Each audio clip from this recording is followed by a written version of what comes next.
when we talk about blessings, I can't think of a greater blessing than for us to have the opportunity to gather here in this beautiful spot and just enjoy this wonderful opportunity. So, as always, we're going to start with the beautiful meal that Michael has prepared for us. And again, thanks to Michael, as always, and the cooking crew and the serving team. What I'd like to do is to invite the first-timers to come up. You're the first to get your dinner this evening, so come up. And then the rest of you guys, please fall in behind them and enjoy your meal. Thank you.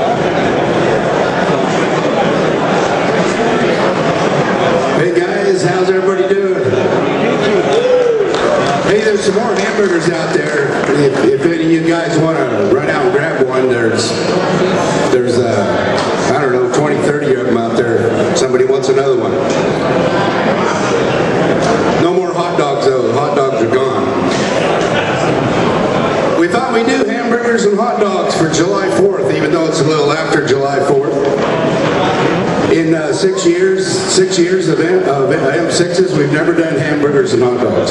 So we thought, well, let's just do it. Pork chops next week, though, next month. Pork chops next month. Hey, just a couple quick announcements. You guys remember, if you were here when Les was here from Bakersfield, the M24, which means men for 24 hours over in Tehachapi, that's coming up. Just wanted to remind you of that. There's some guys going from here. It's August 27 and 28, Saturday noon to Sunday noon, and it's an awesome time. And it's awesome time if you want to go check it out up there at a real nice place up out at Tehachapi where they're doing this. So just wanted to remind you of that. Also, those of you that it didn't work out to get into a journey group when we started most of them in March, we're about halfway through, roughly halfway through. But we've got a couple that are going to be starting at the end of summer, at the end of August. And one of them, well, actually a little quicker than that, just in a couple weeks. If any of you from the North County, Lars up there at Paso Chevy is starting a new one in just a couple weeks. So Friday mornings, 6 a.m. You don't need to sign up. You don't need to call anybody. You don't need to ask permission. Just show up 6 o'clock Friday morning at Paso Chevy in the showroom up there. And that'll be 2-3 weeks. They're going to get a new one started. And then here in Arroyo Grande, for the guys here in the South County, you remember Ken Errett. He's not here tonight, but Ken and Gary. Gary, go ahead and stand up. Where you at? Here's Gary with 2 A's. G-A-A-R-Y. They're going to be starting one. When is it, Gary? September 1st. September 1st. How many guys have not been able to You can take that many.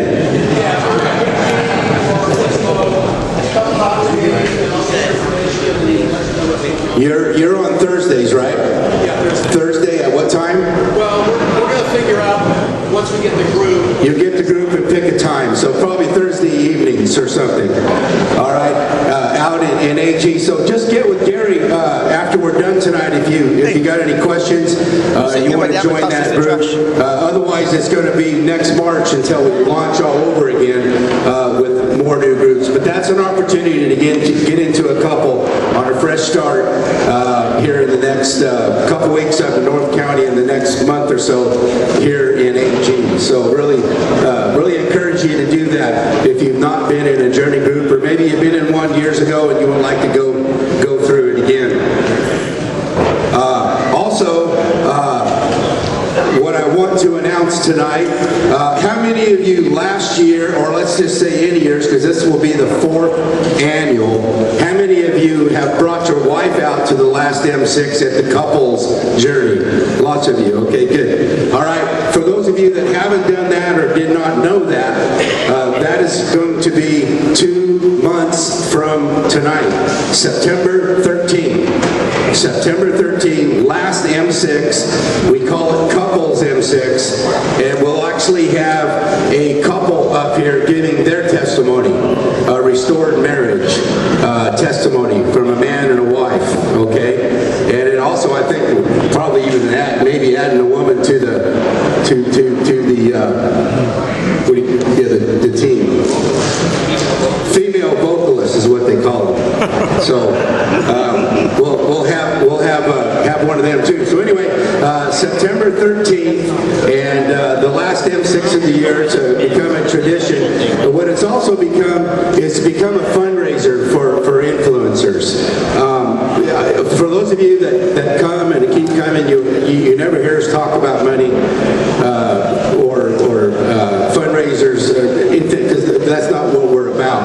But it does take an investment to put these on and do the things that we do. So it's $150 a couple and $75 for singles. Yes, you can come if you're just a single, or you can bring another man if you want. Doesn't matter. But $150 couples, $75 singles, and half of the proceeds that night, as we did last year, a tradition now, half of the proceeds will go to Steve Teixeira's family, to the 17 Strong. So we did that last year, and I think we were able to raise 7,000 something for 17 Strong last year, and then same for influencers. And if you're wondering, I don't want to give a big long speech, but if you're wondering, well, what do you do with the money? Because that's a legitimate question. I never asked you to put up money if you didn't know what it was going for. Number one, there is no salaries in influencers on the coast. Nobody gets paid. Nobody. Okay? And the only overhead we have is a mailbox in Napomo. It's about $300 a month. So that's our overhead for this ministry. But we've sent 100 guys to Soli Business. It's $250 a pop. A lot of those guys pay it forward, but over the last few years, net, for scholarships and things like that, it's been around $6,000 or $8,000. We buy a lot of books for the journey that we're talking about. Those journey packets are $100 a piece, and there's some man that can't afford it at that time. So we put out a lot for that. When we get to the end of the year, here's what we do. That's basically what we do with the money. But at the end of the year, if there's any money left in the account, I write a check to Lifeline, and that's what we do with that. So it all comes in and it all goes out. Okay. So appreciate that. If you not only will it be a great night to bring your wife out and let her see what you've been coming out here all year, but you'll hear a great testimony from a couple, and you'll all be blessed.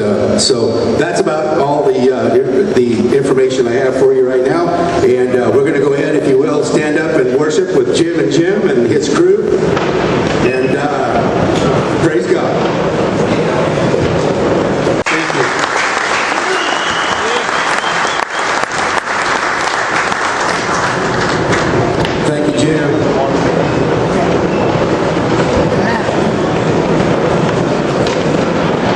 Well, every time I try to do the announcements, it's quick, I miss something. I'm not real good with numbers unless I'm saying them real fast.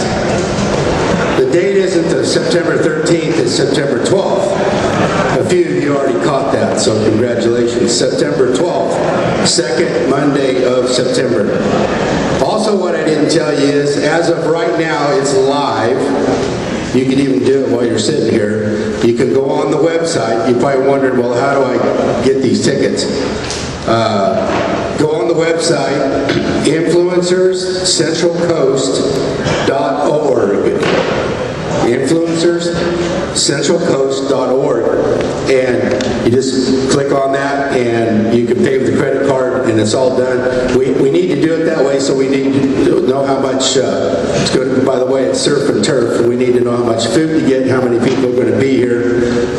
So we do need to know ahead of time. So go on the site and you can do a couple, you can do a single, you can also do a table for 10, a sponsor table for 10, which will be in the front row and have maybe some special gifts for you, and those are $1,000, $1,000 for a table for 10. So I think I covered it. I think. If not, I get to come up one more time when we're done. So I think it's something of it. Anyway, tonight I'm really pleased to introduce our speaker this evening, and he has given me a special request. He said, I don't want you to say anything about me. Okay. So I'm going to wait till he's done. He really needs no introduction. He's been cooking your food out here for the last 5 years, and everybody knows Michael Stevens.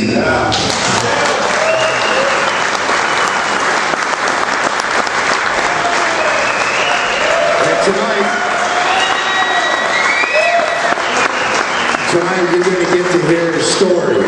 You're going to get to hear his Jesus story, his God story. So you get to know him a little better after tonight. But anyway, please welcome Michael Stevens. Thank you, everybody. Thank you, guys. Appreciate y'all being here. I appreciate you letting me cook for you every month. It's a blessing and an honor. John Lohr is involved in that. There's a bunch of guys that do it, and y'all should be thanking them as well, because without them, I couldn't do it.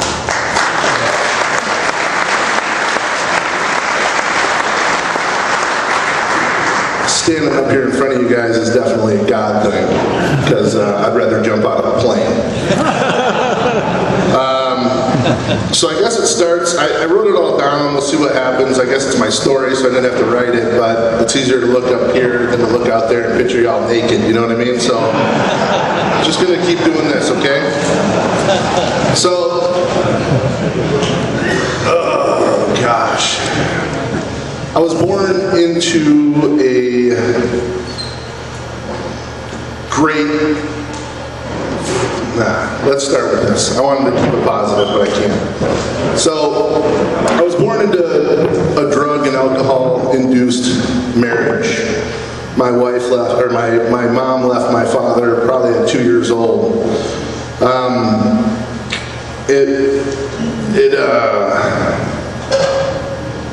So if I tear up, it's because my mom raised me, okay? The next man in my life came in when I was about 4. Great man. They're still together today, both sober for 30 years. Great people. I grew up in a low-income housing with brokenness all around us. By age 7, I was home alone a lot. So I was doing things that adults do. Porn, drinking, drugs. It was all normal in the house, so I wanted to figure out what it was, so I checked it out. I do remember idolizing money. I never wanted my kids to grow up without it like I did. I idolized athletes, movie stars, musicians. Most of the people I idolized are dead. I grew up in a loving household, my mother's side of the family, great people, and I never wanted to disappoint them. So I always kind of was a chameleon. They didn't know my dark side. I was good at not getting caught.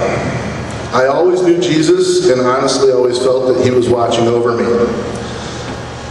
I've had some life, I've done some life. Anyway, to speed this thing up a little bit, I worked hard, I played harder. Even in high school, I worked a lot and played sports, drank, drugs, lived the life of a partier, and it's not good. I came out here to play ball in '94.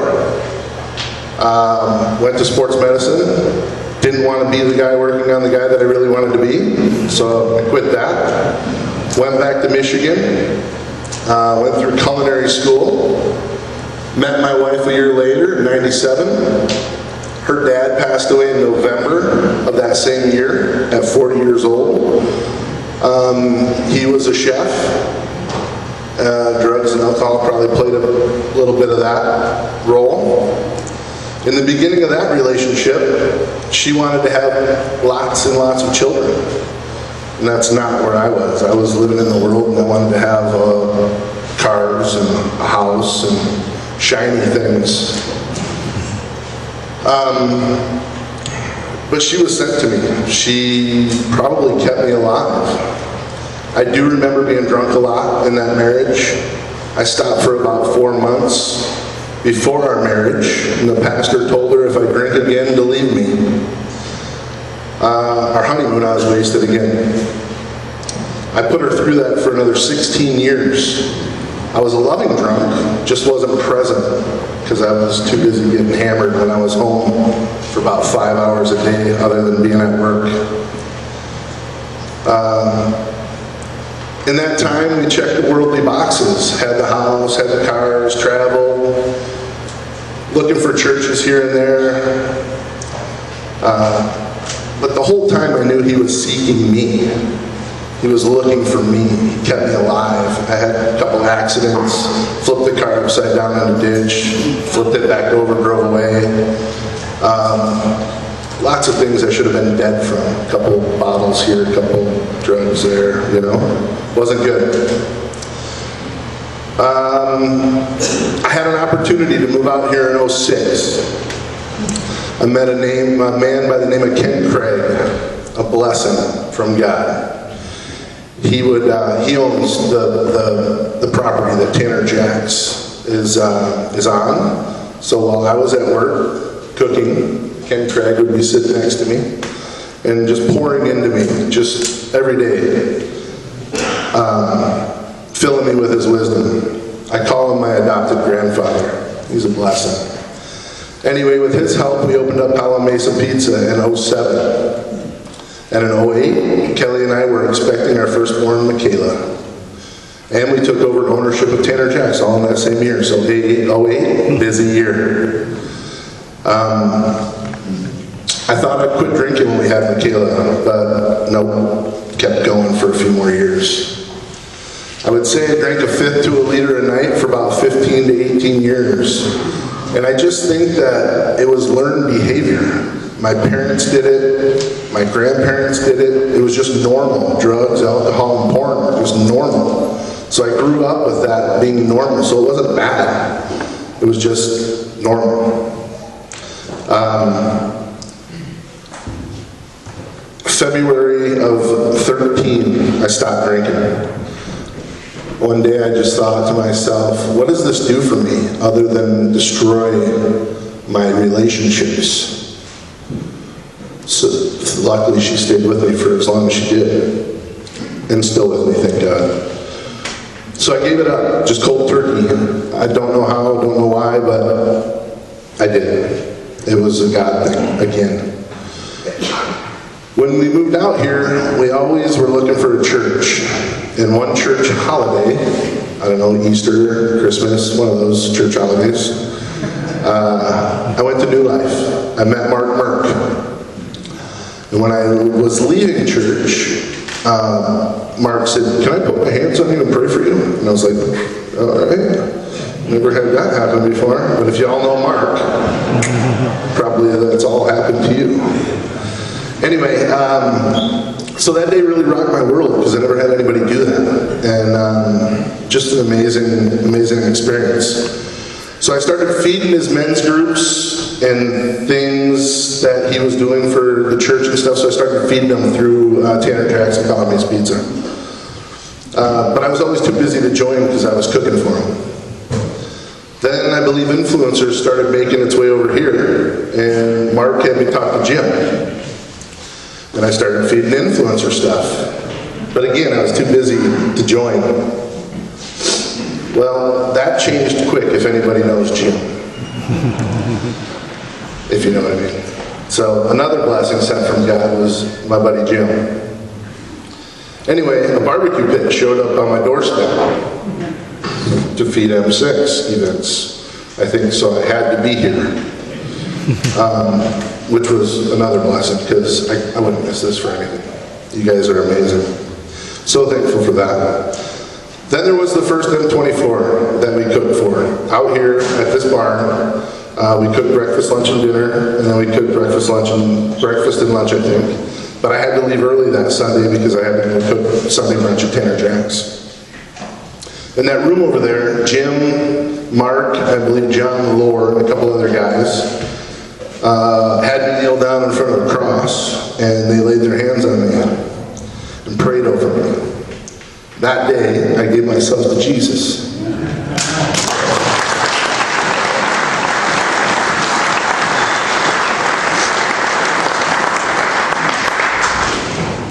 Thank you. I accepted him as my Lord and Savior, and I haven't looked back. I continue to keep seeking him like he's been seeking me. In the Bible it says, he created me in his image, but the world, I let take that away from me, I believe. So, if you guys don't know what a journey group is, and you haven't been through a journey group, I mean, I do this every month out here. I'm not sure all of you guys do the journey groups. If there's journey guides here, and there's people sitting at your table, grab them. We need to get these guys in journey groups, because that's what saved my life. I've never seen so much transformation in my life through a journey group. It's absolutely amazing. I always said I wasn't that bad, but I was comparing myself to others. Since that day, God has taken a lot of my sin away for me. No more drugs, no more alcohol, no more porn, nothing. Nothing, literally. I have a hard time cussing anymore.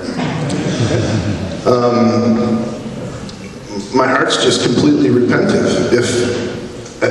It's just absolutely insane from 6 years ago to today.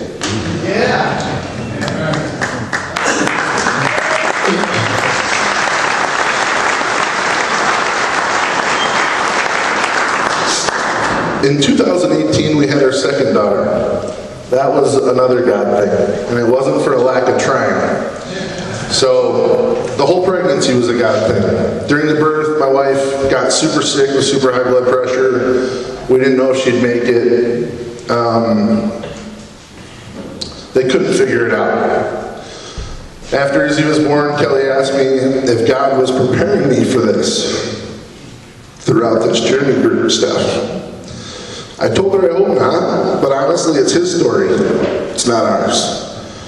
And because of what we're going through, and all the doctors and nurses and everything, how many lives could be saved through what we're going through? So let his will be done. After about 20 doctors, a CAT scan, they found some beating of the arteries. It's called an FMD. It's super rare, they don't find it usually until you're in the morgue. So again, having the baby is what saved us. No one around here even has a clue what it is. It's that rare. There's only a few doctors in the world that even know what it is. We've been to Stanford, Cleveland Clinic, and they still, well, let's back up a little bit. So we find out we have it. We call Stanford right away because that's the only doctor that really knows around here. They said we can get you in next week. I'm like, Stanford can get us in next week? Something's up, let's go. So we go. They take another CAT scan. She doesn't have it, it's gone. I'm like, it's not possible. The medical condition, it's impossible to fix medically. So God thing is what I assume. That's what I believe. So then we went to Cleveland Clinic, same thing. They said if you have it, it's the best we've ever seen. It's not, it's basically you don't have it. Well, why does this look like we have it and this look like we don't have it? You don't make any sense, right? But we're gonna say she don't have it. She's still on blood pressure medicine, she's doing good. I would assume the blood pressure medicine is because I cook for her. I do like salt, obviously.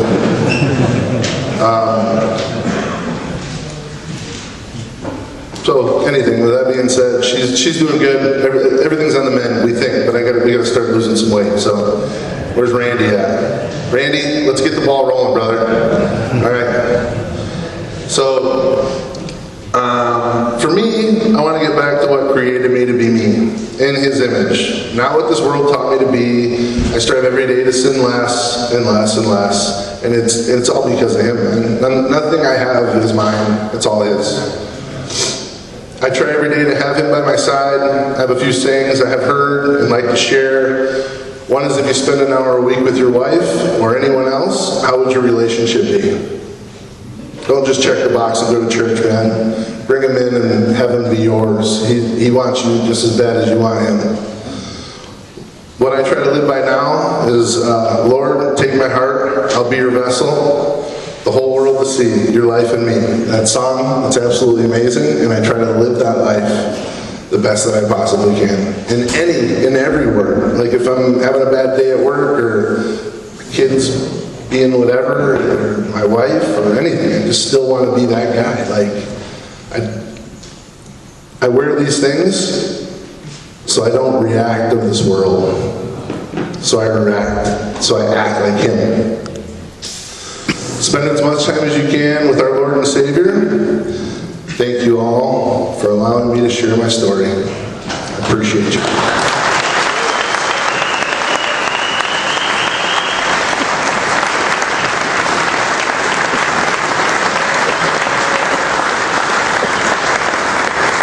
So these guys are going to sing a song because I thought it'd be too much for me to sing it. But I sing this song to my daughter every night before she goes to sleep. She's 3 now. And it's me. I'm not singing it yet. I tried to get him to do it. Sing it.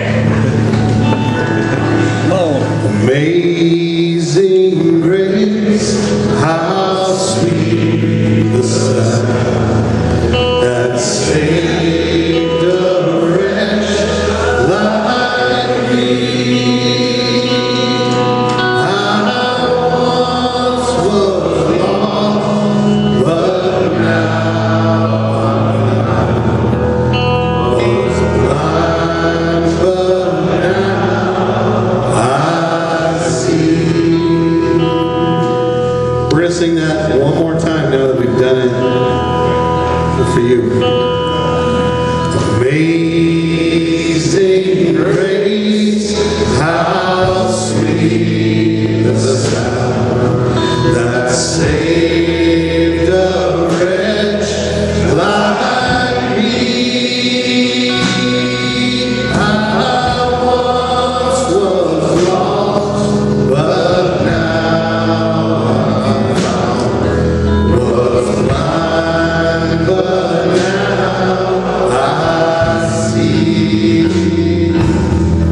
Was blind, but now I see.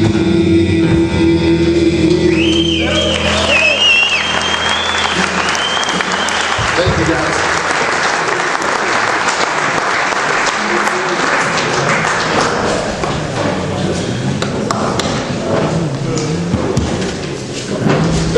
That was Michael. Awesome. Hey guys, in closing tonight, if there's any one of you out there that's going through some stuff, we all are, if you need some prayer, if you want to meet the guy that Michael met that saved his life, come up front. It's a short walk. It's worth it. There'll be some guys up here to pray with you. God's put something on your heart, come on up front if you would. In the meantime, Sean Scherer, he's got some root beer floats over here for you. And before we kind of dig into them, let's get, yes sir.